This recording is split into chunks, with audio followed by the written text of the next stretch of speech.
in the tournament client, as far as I've been told so Okay. far, at least, from the major leagues. So I know she's not enabled in LEC yet, in that regard. But I want to talk about the support pick coming through. Blind Mm. pick support usually like doesn't happen too often. You want to see it on 3, maybe sometimes on red side, even moving forward to 4. But the problem is that when you see a Kalista, you want to have a champion that can lock it down immediately, and just having that depth charge from the Nautilus super pivotal in just shutting down the Kalista. Yeah, completely. And, with this Callista, one of the pairings I feel like we see quite often from it is that Renata. That's obviously not going to be available this game, so it's interesting for me to see what they're going to opt into. Chekalad on this Ari, it's a staple pick for him now. I think he's picked it around 3 or 4 times now. Every time he's able to find just these Slam really Vega. long flanks. Slam Slam, Slam Vega here. I go, you're into Lee Sin, you're into Ari, you're into yeah. Kalista. Vega comes through Could it be here. an Anivia as well, to be fair? Anivia's not. You, I don't want to. I want to see that Vega Slam. I want to see that 3 Vega Slam right now to come through. The champions right here coming. Oh, it's gonna be an AD camp. So reason like there's loads of time for you to still come through with a pick like this. And reason why that they don't want to completely just forfeit the bot lane bans coming through is that they want something they know they can ensure the pressure in the early game and especially in the laning phase. With the likes of Aphelios, also one of the champions that can lock down Kalista with the Gravitum too. If they had gone into the second ban rotation, most likely would have been taken away. So they decided to prioritize their bot lane 2v2 rather than to look at the broader map. And it's not going to be too sure that GameWard is expecting a pick like Vega. While we did see just earlier, it's not a champion that a lot of teams have picked up just yet. Although I think they should. Absolutely. I think one of the points I just wanted to further go on was Ari, Shekalad on Ari is just able to pilot this champion in a way that we haven't seen from a lot of LFL mids. He just finds these ridiculous long flanks.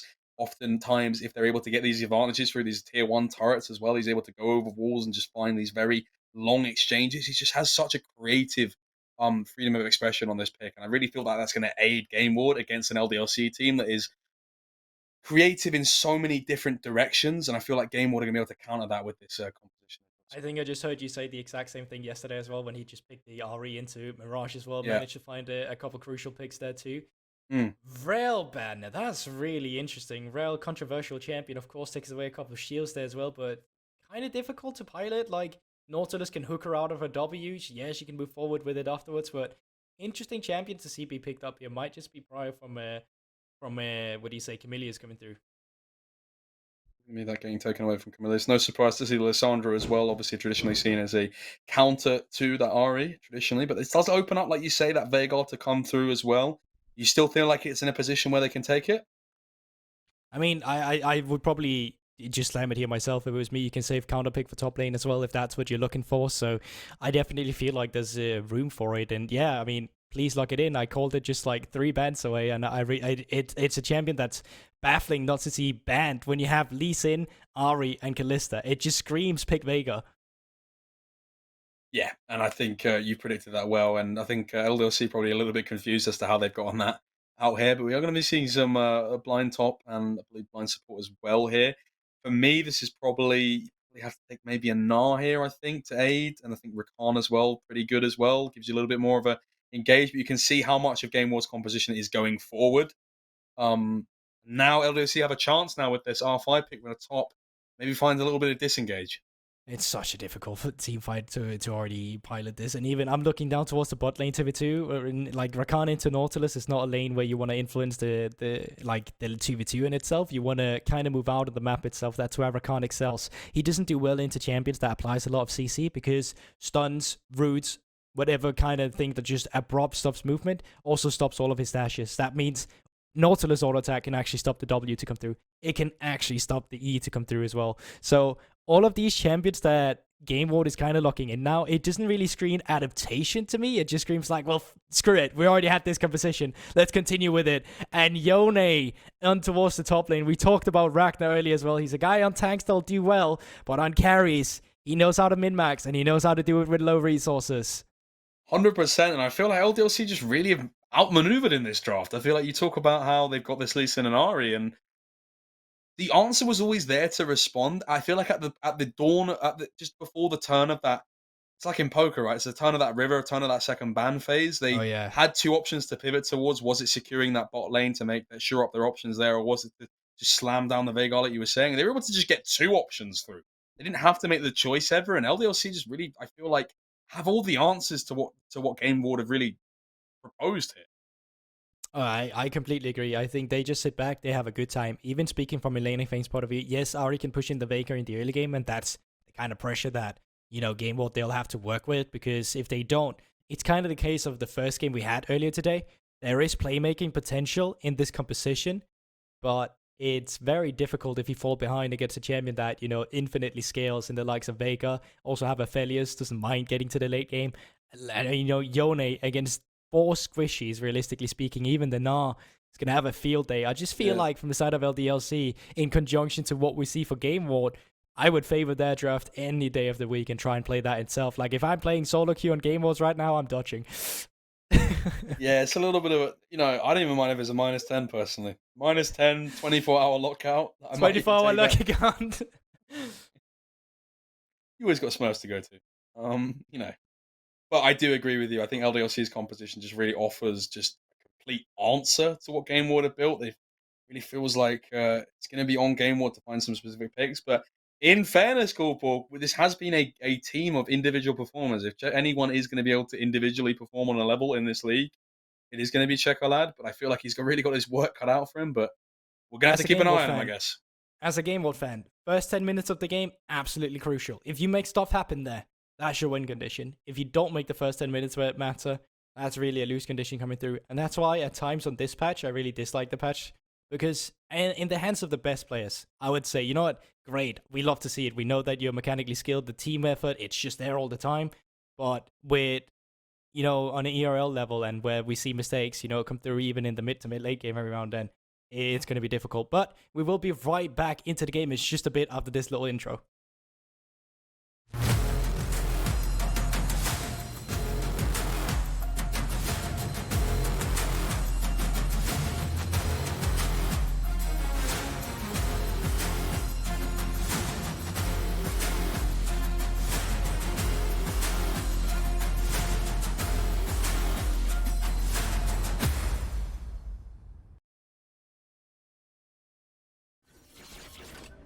We are on to the Rift now for Game 3 of the day. LDLC, you're undefeated.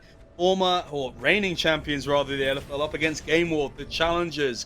The same team over from Spring who weren't able to make playoffs, but have certainly barged through expectations to go 6-1 thus far. Can they stop LDLC from getting to that 9-0 first round robin mark? Will they be stopped in their tracks as well off the back of a lot of momentum? That's the thing. They can be the team moving forward in first place if that's what they're looking to do, and of course they are. It's going to be curious. We are on the Rift now, only 1 minute ago, and that means pretty much, well, the time I set out 9 minutes, or maybe, let's say 15 minutes to make it more interesting for GameWard to commit to these plays. Let's learn from what we saw earlier with the Lee Sin we had from Shio, okay? Do you remember our talking points back then, what the win condition was? 100%. We talked about how important it was for Shio to really find these openings into a composition that those options would not be available after a certain amount of time, and Shio time and time again was not able to capitalize against the immobile mage, no flash. If he can get the early summoners out from Ica, we need to see him revisit. We need to see him compound upon that interest that he needs to show in that mid lane. Yeah, you're just so correct there, Jake. I feel like Veigar as well, obviously, if you can burn the flash first time, great, he survives, but then you need to come back and kind of capitalize on it. And there is a little bit of a skill aspect in that as well. Check it out. Very pivotal that he's able to land these charms. In our game earlier as well, we saw, of course, Streamer Ace on the Rakan too, was able to make his roam up towards that mid lane.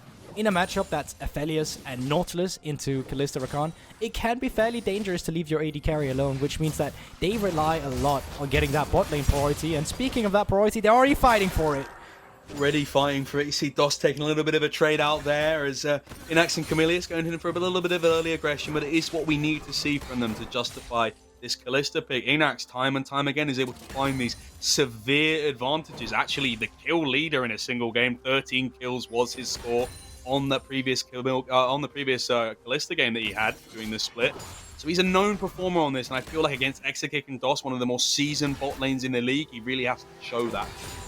Yeah, and also why it makes sense. We take a look at the jungle pathing, right? You see Akabane currently making his way down towards the bot side. did have a ward on Yike on Raptors. I actually didn't pay attention if Yike was spotted on that, or if he went around the right side towards the red buff, just to make sure that they don't have any information on him currently. But now, Wave 3 is coming through. Usually what we see here is that either you put this one in, you go in and get that ward between the blue buff and Gromp as the team pushing in, or you just go for a Cheeto recall instead. But with your jungler moving down here with Akabane, I'm curious to see that after he's cleared the red buff and Crocs, if they're looking for any shenanigans with moving him through the lane to see if they can catch an overextension from the LDLC bot lane. Little trade onto exit kick. Okay. He's going to get pressured off this wave now.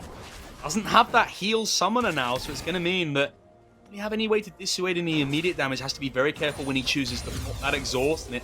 And look at the mid lane, look at the mid lane. Checolat coming down as well. He had that prior against the Vega. We talked about it. Scouting out. Yike is on the way bot lane as well.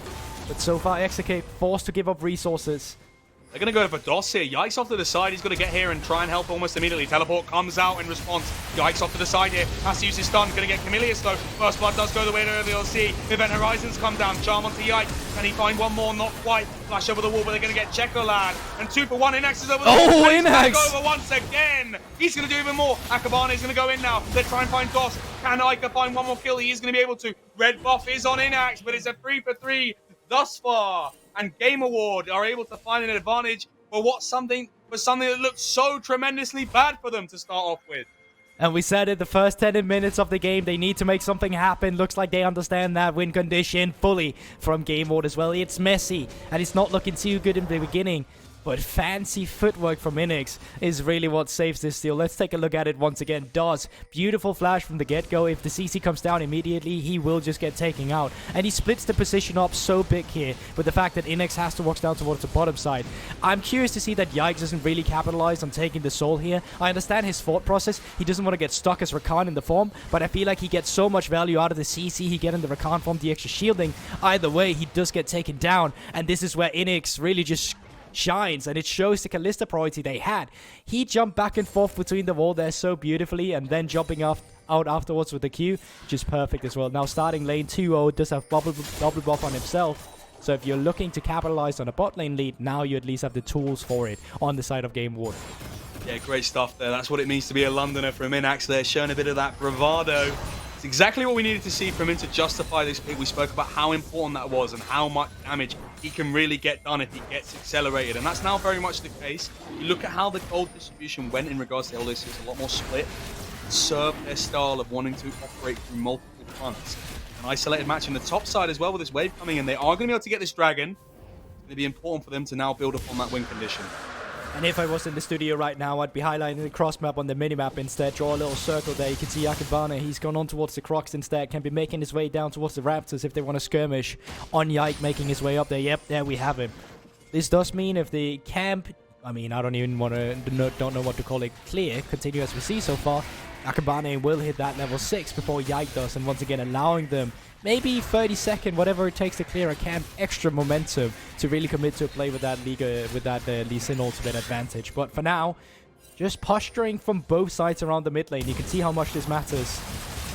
Ooh, Checolat might be getting caught out here. Does have the ultimate available. The Event Horizons come down. He gets taken down almost immediately. Camilius gets stunned up as well. He's over the wall just for now. Q does come down. DOS going to try and find too much more here, but another kill goes the way of LDLC.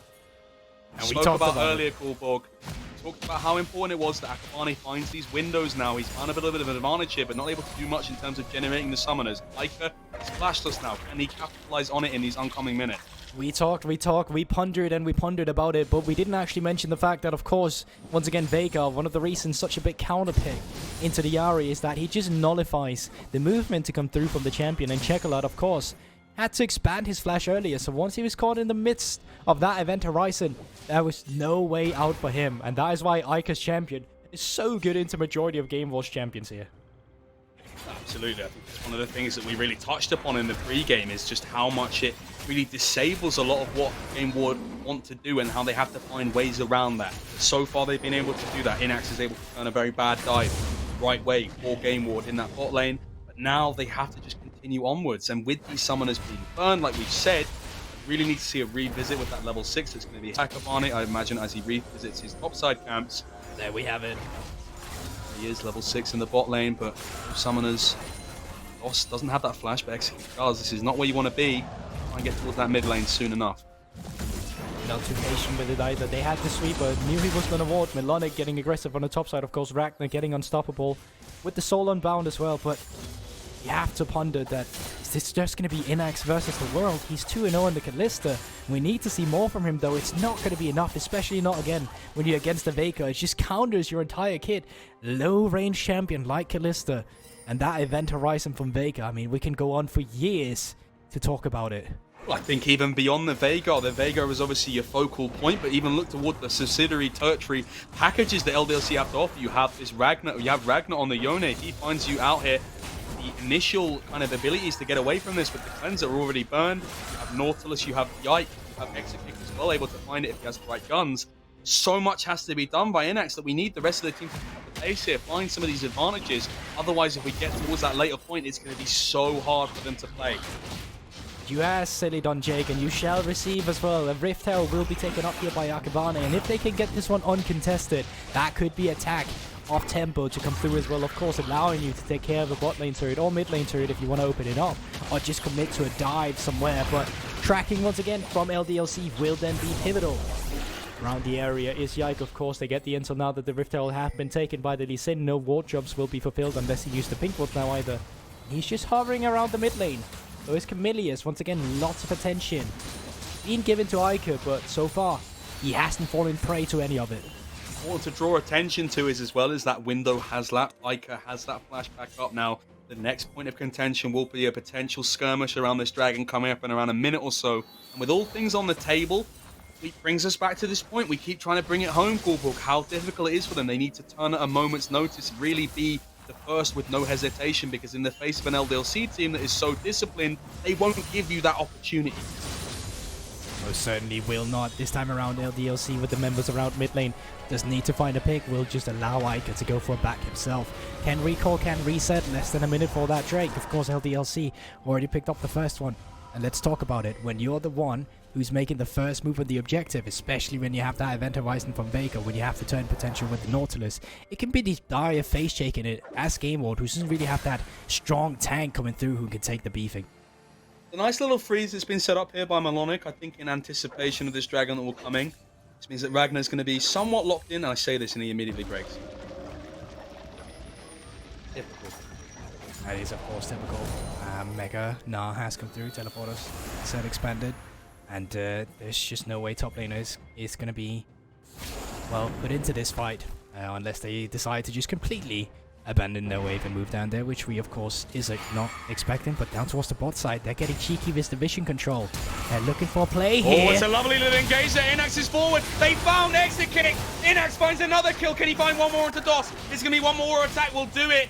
It could ignite. Doesn't quite go down, but it's one kill. At a moment's notice, they take that shot that they needed so desperately. This is going to mean Yike and DOS are hard pressed to defend against this. 3 mark is the point at which this first turret will be going down. They want to do a little bit of damage towards that, but as exit kick is up on the map now, going to be hard for them to capitalize on the dragon as well, but this is exactly what we need to see from GameWard. Exactly, no, he asked, is this game just going to be Inax against the world? It seems like that's what he's being set up for by his teammates as well. Dragon not going to be in a position to take it, of course, just because that he is in a position where the enemy team is coming back from a reset. And looks like they're just going to be giving that one over to Yike. They can start it up now though, if he wants to. Yeah, Yike going to start off this dragon now. It's going to build towards that win condition that we've already seen them do. Lovely stuff from GameWard. We see a repeat of the play we spoke about. You called it, the vision being taken here. So close to them getting the second kill as well. Lovely little kick. Exit kick didn't even know what was hitting him here. Not able to flash or respond to it. And even worse, if Doss had gone down. Obviously lucky to not do so. We do see the Hex Tech map. I feel like now LDLC has a option here whereby the low range mobility, especially for Inax, if a Hex Tech soul comes down, it's going to even further disable and further enable LDLC in the way they want to play. So GameWard have something to answer for in the next 4 minutes. Yeah, that slow there just going to be so annoying to deal with. Of course, that is 10 minutes forward into the future, so it's going to be a while before we end up at that moment. But reason why some of these plays are going so well for GameWard at the moment is because they are splitting the map, right? They're finding these plays away from some of the CC disruption, as we have talked about. So if you can find the isolated plays, either in the mid lane, as we talked about first, or down in the bot lane, which they've had so much success with, Ica's found the Everfrost. This is going to be a reset from Yike here. He flashes away, but Inax off to the side has found DOS. Seems to be a continuation of a fight in any case, but Yike and Ica do find the crucial pick onto Checolad. We spoke about how Checolad is a player in an individual performance level, steps up time and time again for GameWard. He's slacking off in this game, and it is Inax who is picking up the pieces for him. But LDLC having advantages in certain other ways. Obviously, Ica now 3-0, barreling towards that point in which he can really take over this game. I think you were talking about earlier in the pre-game for the viewers to play along with was, of course, that they should take a look at the KDA coming through from Inax and Yike at the same time. So far, Yike 1-1-3, yeah, it's fine. It's suitable. You wouldn't complain about it. But the 4-0 for Inax currently looking real good. Problem is, how long can you continue with this? Resets are now coming through. Might be able to pick up the shield bow as well, just to finish that mythic first. But of course, on the other end of the map, Exacake already finished up the Gale Force. Ica in the mid lane, as we already saw. That Everfrost just locks the Ahri up so nicely. Of course, Checolad in the same position as well, if they were to look for picks, which of course this kind of composition would love with the playmaking we've already talking about is required for them to succeed. A little bit of a skirmish here. Camillus is going to walk straight into Yike. Inax is over the wall. Will he choose to go in? He's going to use the face call, get Camillus out of that rather precarious situation that had unfolded. Ward over scenario. Double the time to get taken, of course. Remarkable strategy coming through from the GameWard bot lane. I am, of course, making a joke in this instance. But it's great. You get the Nautilus ultimate out. I think Ignite was even burned from DOS, and it's just by the cost of one Kalista ultimate. So in terms of just like trade on the map right there, that is, of course, worth. This is going to matter more in terms of what's going to be happening. Well, that's really onto the teams in terms of how they play the next fight. If they want to attack the bot side now, I actually feel like LDLC, they have room to do so with a stack wave coming in with the resets from Camillus. Varney's found Ragnar. Ragnar doesn't quite have that mythic. He's not able to find the ultimate over the wall there. Gets stunned up. Oh, and the charm's gone wide here, but Ragnar going to be so hard-pressed to do much here. A little bit of a rotational play gets punished here. 1.5k gold lead now for GameWard. See, now it's going to be the question of whether or not they can test this impending dragon in 2 minutes, but they're certainly doing what they can in the preamble to that dragon. But you gotta commend Akabana there, Checolad. Threatened the charm, or close to at least, on the top side of the map. Melonic might be able to take the first turret as well of the entire game, actually, despite not having too much attention. But to go back to it, Akabane just really expressing his priority in the jungle in terms of coming in to invade. We saw it earlier on the top side of the map where they gave the first Drake so he could go in and counter jungle. We see it here as well after the reset to come through, where he gets the red buff and just catches Ragnar in a position where Ragnar is not expecting the enemy champion, or enemy jungler rather. So great stuff from Akabane here to keep the momentum going for them. Currently sitting at a 2.4k gold lead. Or 2.4, that was correct. I'll stay by that one. Yeah, pretty cool. Okay, it was 2.4 when I said it. I'm pretty sure. It's actually 2.4 now, Goldbog. So you were right in the future. Thank you. Speaking of things that are going to be unfolding in the future, we have a Hextech Dragon gearing up in around a minute or so. It's going to be important for LDLC, moving towards that penultimate point, whether they can get to that soul point or not. GameWard, this is now your time to really strike, use that gold lead, push them out here, but you do see LDLC off. Reset now from GameWard. They're going to be able to move in and get some of this vision control. Let the jungle be a bit more of a precarious scenario for them to be walking through. Spotted out here, so somewhat careful. This is where BDSA should take note as well. You know, look at this aggressive vision around the Drake, noticing where all of the playmakers would be coming through. You see the Rakan, you see the Lee Sin if they're walking in, and it's just these points of attack that you want to stop them from moving forward here. You want to fight for the vision, and you can do so. Flash forward. Checolad, fast fingers there. I think it's a bit aggressive there. Checolad, he's gone too far forward though, and he gets taken out almost immediately. The bait and switch. He has a little bit more space to play with because he's obviously avoided the flash there, but the Event Horizon comes down, so fixes him in place, and he's suffocated back to the mountain. 1-4 is his score. Scores on the door is going to be a third dragon for LDLC if Lord have nothing to say about it. Imagine they do. Akabane is still nearby. You know, he's got the Rift Herald, so can only watch up with the people. Let's see if they're going for the steal. DOS getting aggressive. Ragnar. Now, if this Q times out, they're just going to go for the burst. They do. Third dragon of the game. Crucial misstep here. Akabane's gotten stunned up here. Does manage to get the ward away here. Miller's gone back in here. Event Horizon. Not doing much here, but just creating a little bit of space. Fate's cool here. Melonic's off to the side here, not going to be doing too much against Ragnar. Over the wall here. So they need to try and find their way out of this fight without not having too much of a disadvantage. Milano's so close to Mega.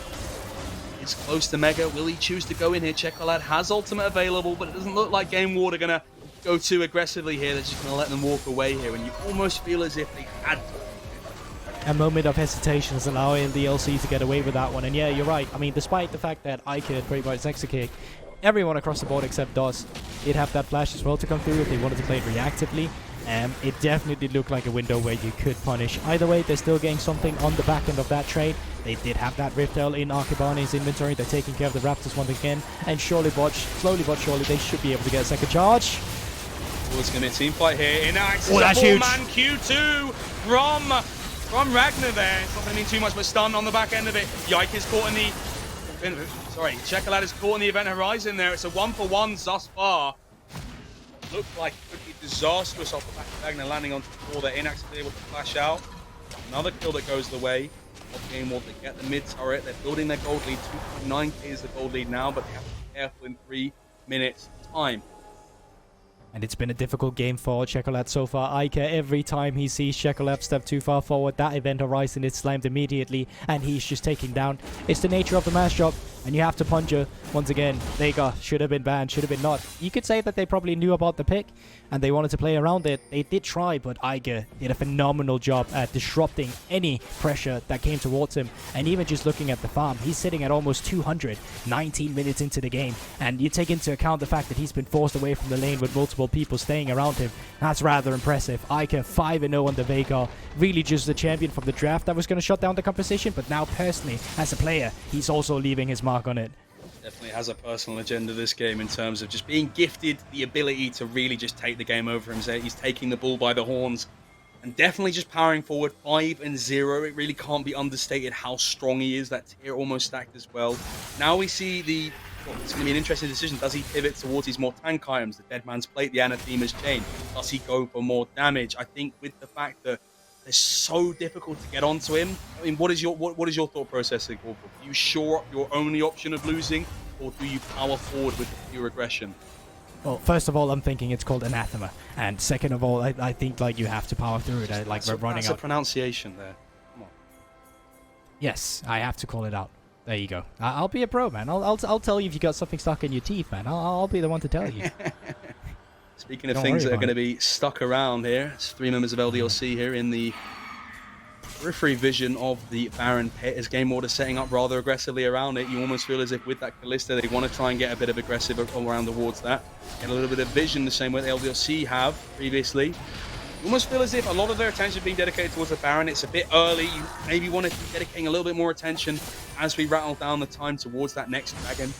See, that vision isn't really being set up for them there, but Yike's been caught out somewhat. Will Akabane go in here? And just game to do so with DOS and Iker being here. I think they just have to back out here, and as you said yourself, there's no leeway into starting up the Baron. They don't have a proper tank. Yes, Akabane does have a gold drinker, and of course, faded steel camps, but that is not going to be enough for the extended trades, and specifically when you don't have the damage to take the Baron down yet. Yes, the rend is going to be great, but it's going to take some time for the Callista to really leave her mark on it immediately before the Ren pop comes out. But I say that, they might just be going for that. And look at LDLC currently, they're going on reset timers. Yike is making his way towards the pit. He may be looking for it just to check on them. Ike's looking for Chekolad as well. They've gone here, they've got vision of it, so it means that I'd imagine the game will have to kind of taper their expectations here, move a little bit away here. Yike is getting caught out a little bit, teleport from the behind here. Melonic is going to be coming in, has Meganar, but not for much longer. 5k is the score of the Baron. On teleports out, they've got the teleport out from Ragnar and they're able to walk away. I like this, but now question of 30 seconds towards that dragon. Difficult for Melonic to get this Meganar now, and LDLC can just walk in without a contest. It's definitely a victory for them. Yeah, I'm wondering if they should have just flipped it there, because when they're moving towards this Drake now, it's going to be LDLC on the objective first. They're going to be walking into a Nautilus. They're going to be walking into the event horizon. All cooldowns burnt there. The event horizon not going to be available for around 10 seconds or so. Now is your time to go, but Akabane being quite low. They found the one to execute. It's just so difficult to be able to go there, check all over the wall. Trying to find these crucial dashes to defend it. I almost feel like it's too late now. It's so difficult for GameWard to go in. I feel like if they do go in, it's just certain death. It's going to mean the Baron as well. Over to Milius, he's got to try and find something here. Flash, he has Flash, he goes for it, and he's found 3! That's it, that's Essig getting stunned up there, he gets taken out almost immediately. Shekalad is into the stasis as well. It's a big ultimate from Melonic. They've gone on towards the Dragon as well. Dos goes quite low, and Yike has taken out Shekalad. It's a wipe almost. You thought it could go the right way. Inax, look at him now, 4-0, gonna have to try and do something. But they do get the soul, they get 3 kills, and Milius had a hero engagement. It's so hard pressed to do anything. It's once you go into this later stage of the game where you have to fight all the mobility, or rather the mobility disruption that comes through from the likes of LDLC's composition, it just becomes so difficult to fight. And that should have been the perfect engage that came through from Camilius. The follow-up should have been there, the Gnar came through as well. But they're just, like, they're not even behind in gold. It's just too difficult for them to pilot. Like, it's such a sad moment there. I think we should play a little guess. We have a little bit brief. How much of AP do you think Vego has right now? Or mathematics? Okay, I'm gonna say